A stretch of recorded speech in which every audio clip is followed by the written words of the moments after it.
Ya está grabándose. Ok, muy bien. ¿Alguna duda hasta este momento?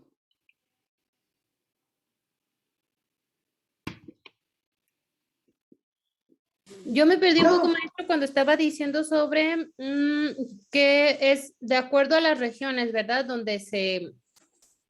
Ay, Dios, es que sí me perdí mucho ahí. Se disminuye la luz de la arteria y esto va por regiones, ¿verdad? Del corazón. Lo que pasa es que yo hacía referencia a que existe todo un complejo sistema o una red coronaria. ¿A qué me refiero con esto? El corazón tiene una gran cantidad de arterias coronarias que se distribuyen en toda la topografía del miocardio y que van a estarle llevando perfusión sanguínea a las diferentes áreas. Aquí lo podemos ver en esta imagen. Mira, observa cómo estas arterias se van a distribuir en todos los diferentes segmentos, tanto en la aurícula derecha, la aurícula izquierda, el ventrículo derecho, el ventrículo izquierdo, en las áreas intratabique, en la parte superior, en la parte inferior. Entonces, a cada segmento del corazón le va a estar llegando sangre a partir de una determinada arteria. Entonces, todas estas arterias se reconocen como arterias del sistema coronario y cada arteria tiene un nombre en particular. Cuando nos enfrascamos y nos enrolamos más en el conocimiento de la fisiología cardíaca y de la fisiopatología cardíaca, tendríamos que conocer tanto nombres y apellidos de las arterias y el área de irrigación a la que cada una de estas llega, porque cuando ésta se compromete, pues no es lo mismo, por ejemplo, que se comprometa la luz arterial de una descendente anterior, que estaría más o menos por acá de este lado, a una circunfleja o a una diagonal o a una perforante, porque las diferentes áreas que estas están, a las que están llevando sangre, tienen, digamos, una determinada importancia específica y entonces con respecto a esto sería como el porcentaje de gravedad o el pronóstico que el paciente podría llegar a tener a partir de esa obstrucción. Entonces, hasta este momento, pues no vamos a hablar de los diferentes nombres topográficos de las arterias coronarias, simplemente entender que las arterias coronarias pues son arterias que llevan sangre hacia el tejido miocárdico. Entonces, maestro, perdón otra vez yo, de acuerdo a la arteria donde se encuentre el, ay Dios, ¿cómo se le llama? La obstrucción, placa de ateroma. Obstrucción, ajá. ¿Es también la gravedad? Sí, así es. Ah, Dependiendo del área topográfica en donde esté la arteria y dependiendo del grado de obstrucción. ¿A qué me refiero con esto? Hay arterias en donde, por ejemplo, un 70% de la obstrucción no genera, digamos, un impacto clínico tan importante, en tanto en otras arterias ya un 50% de la obstrucción ya genera datos clínicos muy relevantes y en consecuencia, pues ya se puede estar manifestando a partir de una entidad clínica que se conoce como angina de pecho. Entonces, depende tanto de la zona topográfica de irrigación que la coronaria esté llevando y depende del porcentaje y del tamaño de la placa de ateroma. gracias. Va, de nada. ¿Alguna otra duda?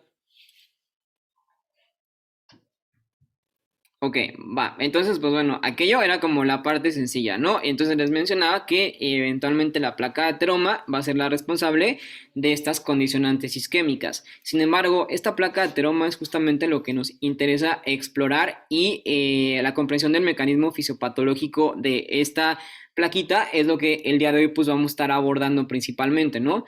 Entonces, este mecanismo fisiopatológico está implícito a partir de, podríamos decir, cuatro eslabones diferentes. Número uno, la disfunción endotelial. Número dos, la infiltración monocitaria. Número tres, la migración y proliferación de fibroblastos. Y número cuatro, la ruptura de la placa y el riesgo de trombosis. Podemos decir entonces que estos son cuatro elementos que podemos estar viendo en la gestación de la placa de ateroma y así es como se va a desarrollar justamente pues, la generación de esta obstrucción coronaria. Voy a utilizar el siguiente recurso gráfico que está a continuación. Maestro. Mande, mande, mande, mande. ¿Es la gestación de la placa qué? La ateroma, la puse aquí, eso es placa de ateroma. Va, entonces voy a utilizar el siguiente recurso gráfico para poder ser un poco como más sintético y me puedan estar siguiendo. ¿Les parece? Ok, muy bien, sí, atención acá entonces. Cuando tenemos la generación o la formación de la placa de ateroma, lo primero que ocurre es lo que conocemos fisiopatológicamente como una disfunción endotelial. Para entender esto, primero, más bien quisiera preguntar si comprenden o conocen a las diferentes capas de la arteria y también si conocen a los diferentes componentes del sistema vascular, porque no únicamente tenemos venas y arterias, tenemos otros componentes también que tienen diferencias significativas macroscópicas con respecto a la arteria y con respecto a la vena. Entonces, primero, ¿conocen cómo se constituye el sistema vascular? Yo nada más conozco venas y arterias. Yo igual. Ok, pues no tenemos solo venas y arterias, tenemos 5 componentes diferentes. Tenemos primero, no sé si se ve a mi cara. Sí Sí, se ve. Ok, va. Sí. Tenemos entonces primero una arteria, ¿sale? La arteria va llevando entonces toda la sangre oxigenada. La arteria, antes de llegar al tejido a donde va a perfundir la sangre, o bueno, más bien el oxígeno ya en ese momento, antes de llegar a ese componente, pasa por una arteriola. La arteriola es un componente de menor tamaño, perdón, y que tiene una menor cantidad de capas. Ahorita vamos a hablar de las capas entonces. Entonces, primero tenemos la arteria, luego tenemos la arteriola y la arteriola llega a un segmento que se reconoce como capilar. Este capilar es el componente que ese sí se contacta de manera directa con la célula o con el tejido al que le va a estar llevando oxígeno y en consecuencia pues es como el contacto directo, es como el punto de anclaje para que se lleve a cabo pues esta administración de oxígeno y en consecuencia luego posteriormente esta eliminación de desechos metabólicos. Entonces el capilar es como el elemento de contacto. El capilar se va a unir directamente a otro subcomponente que se conoce como vénula. Entonces, la vénula es el componente de transición entre el capilar y la vena como tal. Entonces tenemos 5 componentes. Tenemos, reitero, la arteria, tenemos la arteriola, tenemos un capilar, tenemos una vénula y tenemos una vena. Y ya básicamente todo esto constituye a lo que conocemos como pues el sistema vascular. ¿Va? ¿Claro hasta aquí? Sí.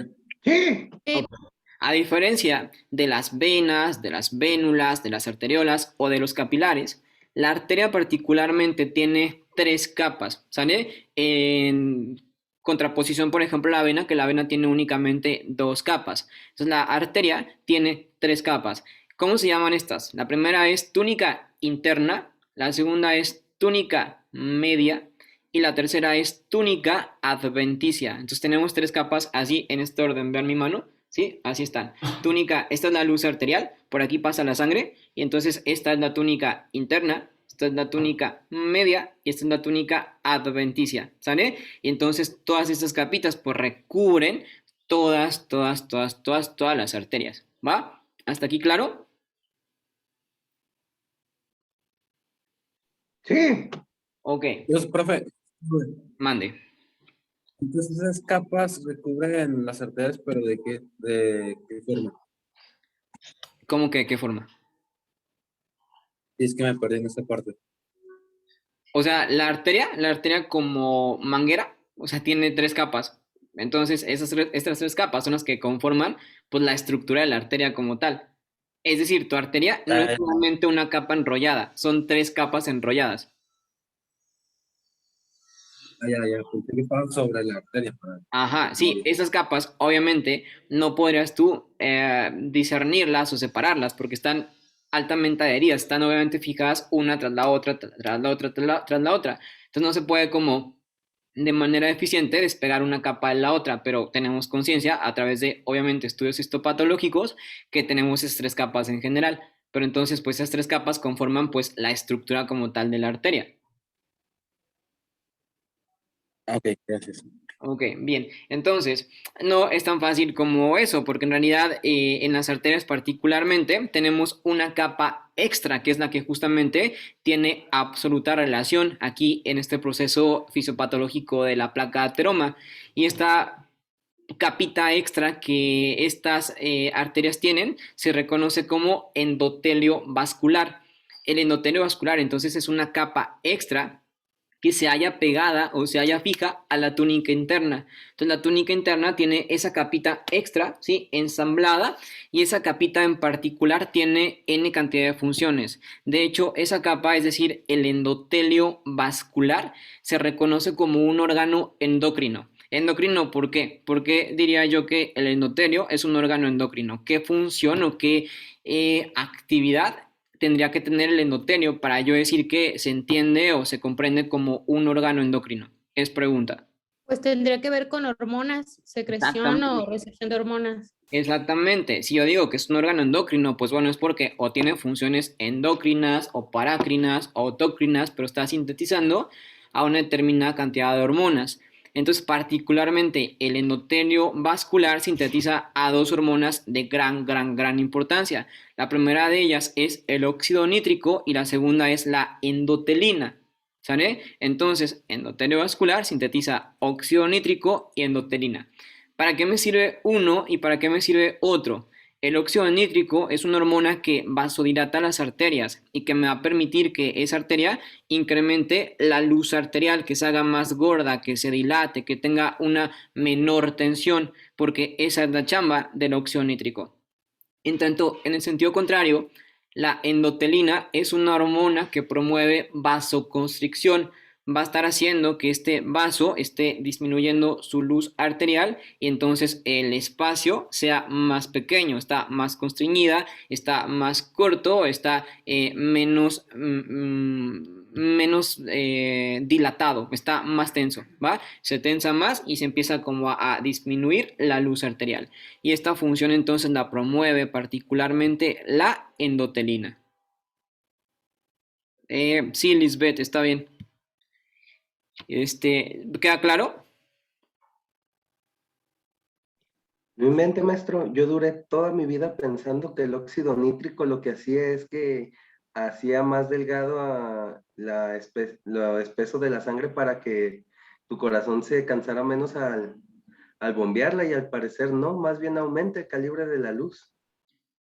Sí, porque vasodilata es, bueno, cuando se consume, por ejemplo, óxido nítrico de manera exógena a partir de algún suplemento, lo que se promueve es que incrementa la vasodilatación de el cierto tejido que estás intentando estimular. Y por eso es que justamente, por ejemplo, si entrenas, vamos a poner bíceps, por eso es que se observa que una vez que terminas de entrenar, incrementa el volumen del bíceps a causa justamente de una mayor vasodilatación. Ok, entonces la función no va, el óxido nítrico no ataca la sangre como tal, ataca la arteria, el canal por donde circula la sangre más bien. Promueve cambios en la estructura de la arteria. Gracias. Va, de nada. Bien, ¿alguien más? Ok, bien, habiendo entendido entonces a las diferentes capas de la arteria y ahora ya sabiendo que la arteria tiene particularmente esta red enorme y muy extensa de endotelio, pues ya podemos pasar entonces a la comprensión de lo que se entiende como la disfunción endotelial, puesto que esto es el primer paso o uno de los pasos más importantes con respecto al desarrollo de la fisiopatología ateromatosa. Entonces, tenemos aquí ya en esta imagen, a ver si ya puedo explicarla a sabiendas de que ya comprenden lo previo. Tenemos entonces, pues bueno, aquí esto que corresponde a la luz arterial. Vamos a centrarnos principalmente en este primer recuadro que está aquí. Si logran ver cómo lo estoy señalando, ¿verdad? Sí. Ok, entonces esto que está acá corresponde a la luz arterial. Esto no es más que eritrocitos que están por ahí circulando a través de todo el lecho vascular. Cuando hablamos entonces de disfunción endotelial, tenemos aquí el lecho vascular. Esto corresponde a la túnica interna, que así es como se debería de ver porque es músculo liso, entonces así es como se debería de estar observando. Y esto que estamos observando aquí corresponde al endotelio vascular, es la capita endocrina de la que anteriormente estaba hablando. Entonces, bien, cuando yo tengo un consumo elevado de colesterol y este consumo elevado de colesterol reside principalmente en un aumento o en un consumo excesivo de colesterol LDL, pueda tener entonces altas concentraciones de colesterol LDL en mi cuerpo. Para tal efecto es importante entender que el colesterol LDL lo podemos obtener de dos formas. lo podemos o consumir de manera habitual en ingesta dietética o lo podemos sintetizar a partir del hígado. Entonces tenemos como dos rutas de síntesis de LDL, tanto de forma exógena como de forma endógena. Entonces, independientemente de cualquier cosa, siempre vamos a tener disponibilidad de LDL. En este sentido también es importante entender que de pronto se suele como satanizar el colesterol LDL. ¿Por qué? Porque tenemos dos formas principalmente de colesterol, el HDL y el LDL. Eventualmente se dice que el HDL es un colesterol bueno, en tanto el LDL es un colesterol malo. Es completamente incierto y es completamente inapropiada hacer ese señalamiento, porque realmente el colesterol LDL tiene una gran cantidad de funciones que tienen que ver pues con la preservación de la homeostasis y con la síntesis de muchas hormonas y de muchas vitaminas. Entonces se necesita invariablemente una determinada cantidad de colesterol LDL para poder subsistir. El problema reside en cuanto el consumo está desequilibrado entre el HDL y el LDL que consumimos. Y es el problema que principalmente vemos como parte de la ingesta dietética, que solemos estar consumiendo alimentos con un alto contenido de colesterol LDL y en consecuencia pues estaremos teniendo pues un incremento en las concentraciones séricas o sanguíneas de colesterol LDL. Entonces, ese colesterol LDL que va a estar circulando en mi sangre y va a estar detectándose en cantidades pues superiores a las que se consideran como cantidades normales para poder estar siendo metabolizadas, se va a estar pegando directamente aquí a este endotelio vascular. Entonces, el primer pasito de la disfunción endotelial, pues es un incremento en las concentraciones sanguíneas de colesterol LDL y luego posteriormente este colesterol LDL se va a pegar aquí directamente a este endotelio vascular. Y se va a pegar ¿por qué? Porque el LDL tiene una enorme capacidad de adhesión al endotelio vascular. Entonces se va a pegar aquí directamente al endotelio vascular y se va a meter directamente a la parte interna del endotelio vascular. Esta molécula, una vez que esté ya adentro del endotelio vascular, va a encender al sistema inmunológico. ¿Por qué? Porque recuerden ustedes que siempre, permanentemente, siempre que se detecta un elemento de daño, mi sistema inmunológico se va a encender. Y para este caso particularmente, los monocitos son componentes de mi sistema inmunológico, particularmente de la sustancia blanca, que van a llegar ahí a la zona a decir, hey, ¿qué está pasando? ¿No? Va a llegar aquí y van a observar o van a determinar que tenemos presencia de moléculas LDL dentro del endotelio, lo cual no debiera ser correcto. Entonces, este monocito, una vez que detecta que tenemos LDL ahí adentro, va a tener que actuar. ¿Y cómo va a actuar? Va a actuar a partir de un mecanismo que se conoce como diferenciación celular. ¿A qué me refiero con este? Este monocito se reconoce como leucocito polimorfonuclear, ¿va? Ese nombre así tan rebombante es a partir de que este monocito se pueda diferenciar en un monocito diferente. Entonces se puede diferenciar particularmente el macrófago. ¿Y por qué el macrófago? Porque recuerden ustedes que los macrófagos son células del sistema inmune, células particularmente los leucocitos, que van a fagocitar, que van a llegar directamente a detectar ciertas sustancias de daño y van a comérselas. Les mencionaba creo anteriormente que funcionaba como un Pac-Man, ¿sale? Como un Pac-Man, ¿por qué? Porque llegan directamente ahí a detectar el elemento de daño, se lo comen y entonces pues lo destruyen, o por lo menos esa sería la intención de cualquier macrófago, ¿va? Barrer con todo el componente que ya no sirve, con todos los desechos metabólicos que ya no van a ser funcionales. Entonces, este monocito por eso se diferencia, por eso se reconvierte hacia un macrófago y en consecuencia ya una vez que es macrófago se va a comer a el colesterol LDL, ¿sale? ¿Vamos bien hasta aquí? Sí. Va, excelente. Entonces, hasta este punto, estamos hablando de una disfunción endotelial. Disfunción, ¿por qué? Porque se le metió el LDL, porque se activó el sistema inmunológico y porque empezó a desencadenarse este proceso en particular, ¿va? Hasta aquí, pues se supone que la cosa debería estar estando resuelta, ¿no? Hasta aquí, hasta este punto, se supone que la cosa se debió contener porque los macrófagos tenían como esa función, ¿no? Te comes a la molécula LDL, básicamente ya no hay elemento de daño y en consecuencia se resuelve la disfunción endotelial. Pero ¿qué creen? No pasa así. No pasa así porque resulta que este macrófago que se consumió y fagocitó a el colesterol LDL se reconvirtió en una célula diferente que se conoce como célula espumosa. Entonces, esto que estamos viendo por acá ya es una célula espumosa. ¿Y por qué ocurrió esto? Porque de alguna u otra manera este macrófago, hace rato en un grupo me decían, porque les pedía que hicieran como una analogía, al comerse a una cantidad tan elevada de moléculas LDL que van a estar ahí en el endotelio, este macrófago se va literalmente a empachar, ¿sale? Esto es un empacho en macrófago literal. Entonces, esta sobreingesta de colesterol LDL que va a estar teniendo este macrófago va a generar que se supercolapse de moléculas LDL, entonces el macrófago se va a descomponer y al momento de descomponerse va a dejar de tener funciones propias de macrófago y se va a convertir en una célula espumosa. Esta célula espumosa hasta este punto ya no tiene para nada acciones inmunológicas. Para este caso ya no funciona como parte del sistema leucocitario. Aquí hasta este punto ya no es funcional. Acá ya esta célula espumosa ya es incluso una célula patológica. ¿Por qué? Porque al momento de tener presencia de la célula espumosa, pues ¿qué creen? Esta tiene una mayor fijación todavía al endotelio, se va a pegar más todavía hacia ese endotelio vascular y tiene una enorme capacidad de adherencia hacia ese endotelio, entonces ya no va a haber poder humano que haga que se despegue, va a empezar a fijarse.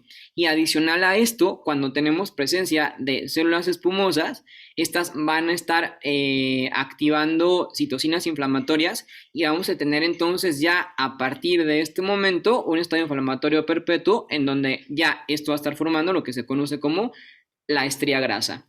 ¿Por qué? Porque va a haber una de esta, más otra, más otra, más otra, más otra, más moléculas inflamatorias, pues entonces bienvenida la estría grasa. Ya tenemos lo que se conoce como la primera plaquita que va a estar formando la placa de ateroma.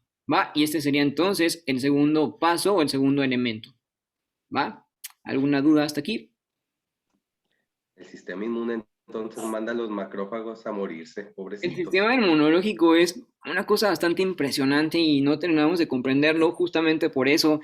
Muchas de las patologías que hemos visto a lo largo de esta clase, si se han dado cuenta, tiene que ver con una respuesta inapropiada del sistema inmunológico. Entonces, de alguna u otra manera, pues efectivamente el sistema inmune tiene mucho que ver en esos mecanismos de resolución. Claro que obviamente mi sistema inmunológico no fallaría si no tuviera yo una conducta alimentaria inapropiada, ¿estamos de acuerdo?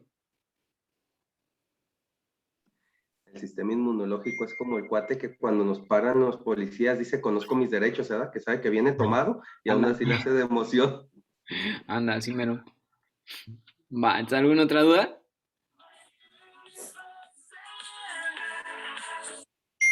Ok, bien. ¿Alguien habló? No escuché. Bien, ¿y tú? Yo bien, ¿y tú, Alondra? Ok, entonces bien, tenemos ya a la estría grasa. Posterior a esto, una vez que ya tenemos, pues ya les decía, un estado inflamatorio ya ahí permanente en esa zona en particular, lo siguiente que ocurre es que, acá lo mencionaba en esta imagen, van a empezar a migrar y a proliferar fibroblastos y va a llegar fibrina, ¿sale? Fibrina, ¿por qué? Porque la fibrina es un elemento que también intenta resolver daño. Entonces, si tenemos ya aquí un estado inflamatorio importante, pues van a empezar a llegar moléculas de plaquetas, fibrina y fibroblastos que van a estar intentando también resolver ese daño. Y el problema de todo esto es que, lejos de resolver el daño, van a estar generando una mayor fijación. Y en ese sentido, esta combinación entre células espumosas, moléculas inflamatorias y fibrina va a estar generando ahora sí lo que se reconoce como una placa fibrosa. En otras palabras, una placa dura, una placa bien sólida, una placa bien consolidada, que ya no va a haber poder humano que promueva o haga que se pueda despegar de ese endotelio. Y entonces ya básicamente es lo que genera la formación de la placa de ateroma. Aquí hasta este punto ya tenemos una placa de ateroma lo suficientemente sólida y lo suficientemente adherida como para mantenerse fijada ahí en esa arteria que está intentando lesionar. ¿Sale? Acto seguido, la cosa puede terminar o no terminar ahí, porque podríamos estar teniendo una placa que simplemente esté ahí contenida y que no esté generando mayor daño. Sin embargo, si a esta placa le siguen llegando más plaquetas como tal, encima de la placa se va a empezar a generar justamente un trombo producto justamente de una agregación plaquetaria. Y en ese sentido, entonces, ya en ese punto particular podríamos estar teniendo el desarrollo de una placa de ateroma junto con un riesgo de trombosis. ¿Por qué? Porque podemos tener aquí, entonces, como les decía, la placa con un trombo encima y con un riesgo importante o alto de que este trombo se pueda desprender o lo mismo la placa completa se pueda desprender y se pueda mover hacia una arteria de un menor calibre y la pueda obstruir completamente o que se pueda mover hacia otro órgano periférico y que le pueda generar lo mismo el mismo daño relacionado con una obstrucción de una determinada arteria en particular. Entonces, básicamente, aquí es donde tenemos ya el evento desastroso que la placa de ateroma puede llegar a causar a nivel, pues, de la salud, ¿va? Y entonces, pues, bueno, este es el mecanismo entendido como la formación patológica de la placa de ateroma, hablando, pues, de los aspectos histopatológicos. Entonces, pues bien, es lo que podemos llegar a tener, ¿no? Esto es, pues bueno, una arteria convencionalmente sana en donde la sangre fluye de manera adecuada. Esto es una arteria en donde tenemos una determinada obstrucción a un determinado porcentaje. Aquí tenemos la plaquita de ateroma. Aquí en este punto no tenemos un importante acúmulo de agregación plaquetaria, no tenemos un trombo como tal y el paciente estaría experimentando clínicamente lo que conocemos como angina de pecho. Ante este tipo de cuadros, como el paciente presenta un área o tiene un área que no tiene una buena o correcta irrigación sanguínea, presenta lo que se conoce como angina de pecho, lo cual, pues bueno, es un cuadro clínico experimentado a partir de diferentes síntomas que el paciente va a estar expresando. Y acá, para este caso particular, tenemos esta misma placa de ateroma con un trombo que está obstruyendo el 100% de la perfusión sanguínea y esto se entiende entonces como una obstrucción completa o brusca que nos va a estar dando ahora sí, ya de manera cotidiana, la presencia de un infarto agudo al miocardio. ¿Por qué? Porque ya no tenemos entonces absolutamente